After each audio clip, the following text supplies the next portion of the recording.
Hey, it is me, Going Outside, and today I'm making a review on this AK-47. Pretty cool, I guess. It doesn't take any ammo, because it's one of those sparkle ones, and yeah. So, let's see how it fires.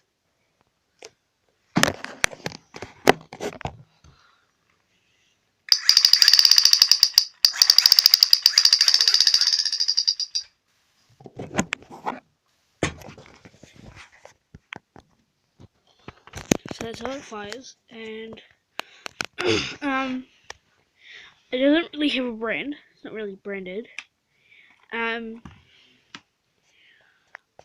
It costed around 20, no, 20, what the hell? $250 in NZ dollars. And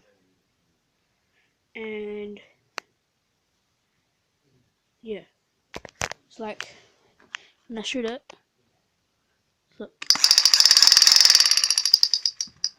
it makes sparkles. And so it's just one of those like weird ass guns. I had all these other guns, but they're broken because I like this. But yeah, bye.